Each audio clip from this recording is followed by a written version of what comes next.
Hi guys, magandang araw sa ating lahat. Ito pong Gaminix Vlog, nagbibigay tips at gumagawa ng mga video tungkol sa pagre-repack ng mga gamit candy, manipis, crackers, sampalok, daily sweet beans, at iba't ibang klaseng mga kot-kotin.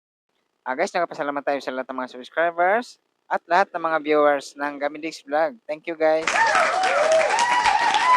Kung magustuhan yung mga ganitong klaseng video, please like, share, and subscribe at gawin nyo rin para lahat tayo ay kumita. Ang rerepakin natin ngayon, Gummy Pack 1. Ang kilo ng Gummy Pack 1 ngayong August 17, 2025, 120 pesos. Ang 2.5 kilograms, 300 pesos presyong Divisoria, Manila. Ang gagamitin natin plastic, 5 by 7, 19 peraso or 19 pesos na Gummy candy. Pang 20 pesos guys ang ating bintahan dito.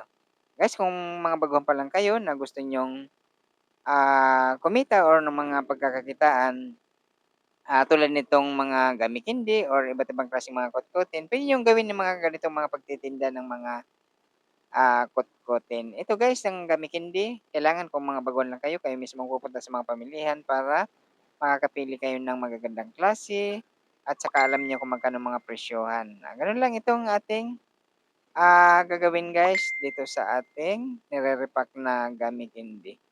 Kailangan mabilisan niyo lang itong, ire-repack para hindi siya sumingaw at saka magandang itsura guys kung kayo pupunta sa mga pamilihan. Kailangan titingnan yung mga hitsura niya, kailangan kagaya nitong nire-repack natin 'yan o mapula at green.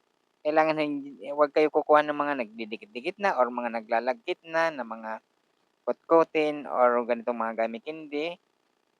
Kasi 'pag naglalagkit na guys, hirap na 'yun repakin or hindi na mabibili 'yun. Ito simple lang itong gawin guys, itong mga pagre-repack ng mga ganito kasi hindi naman gaano kalakihan mo puwede tayong mag-umpisa dito ng mga, bibili muna tayo ng tig-isang kilo lang muna or kalahating kilo para masubok natin kung alin ang magiging mabilis sa ating mga lugar, ayan. Dito may mga paninda dito sa mga puwesto guys, makakabili tayo ng kalahating kilo or isang kilo. At 'yan ang iyong mga, umpisahan muna para sa susunod o kung anong mga mabili, ayan dagdag lang kayo ng dagdag para mas maganda or kikita tayo guys dito sa mga, ganitong mga kotkotin. Halo-haluin niyo lang guys kung kayo magtitinda ng mga kotkotin, may mga gummy candy, maraming gummy candy klase or mga mani, fish crackers, sampalok, dilis, sweet beans, 'yan ang mga idagdag niyo ng dito sa mga, pagtitinda ng mga kotkotin. Guys, bago ninyo i-sealed, bilangin niyo muna kung magkano yung mga puhunan at saka kung magkano ang inyong nabalot na, bilangin niyo kung ilan ang inabot niya at kung magkanong gusto niyong tubo. Ay puwede niyo naman 'yan i-adjust kung ilan yung laman or magkano yung bintahan, nasa sa inyo na 'yan. Kayo na ang nakakaalam niyan sa inyong pagtitinda.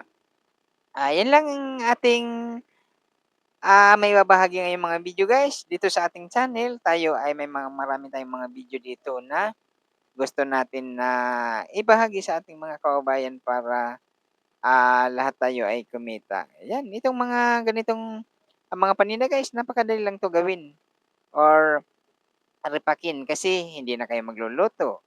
Bibili lang kayo ng mga paninda or rerepakin lang natin. Ayan ang kagandahan nito. At saka mabili ang mga ganitong mga kotkotin sa ating mga kababayan. At yan lang ang iyong gagawin guys kung pagkatapos ninyo ito sell guys, pwede nyo i-display yan sa mga basket, or kaya ng ginagawa natin, sinasabit natin 'to sa alambre. 'Yan, kahit nagtatrabaho kayo puwede niyong gawin 'tong ibenta or kung nasa mga bahay kayo guys na meron kayo diyang, puwede pagdisplehan or maraming tao sa inyong mga lugar, napakaganda itong mga panindang mga ganitong mga kotkotin. Lalong-lalo na itong mga, gami-kindi kasi maraming mga bata at saka matatanda bumibili ng mga ganitong mga kotkotin. Dito sa ating channel guys, maraming mga video tayo dito na puwede niyong panoorin. 'Yan guys ang ating pagsasabitan niyan, alambre.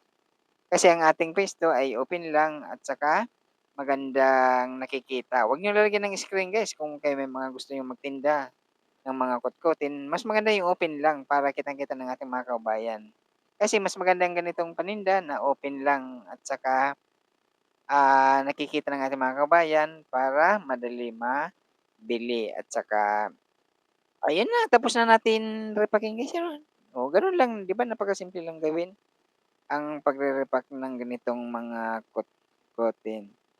O ayun na ang ating nagawa na nakasabit na 'yan 'no. Maganda kung makagawa kayo ng maraming, tag-20 at magiging ganito na ang kanyang itsura.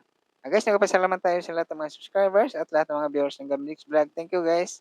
Kung magustuhan mo ganitong klaseng video, please like, share, and subscribe at gawin niyo rin para lahat tayo ay kumita. Thank you guys. Bye. Sundan yung susunod nating video.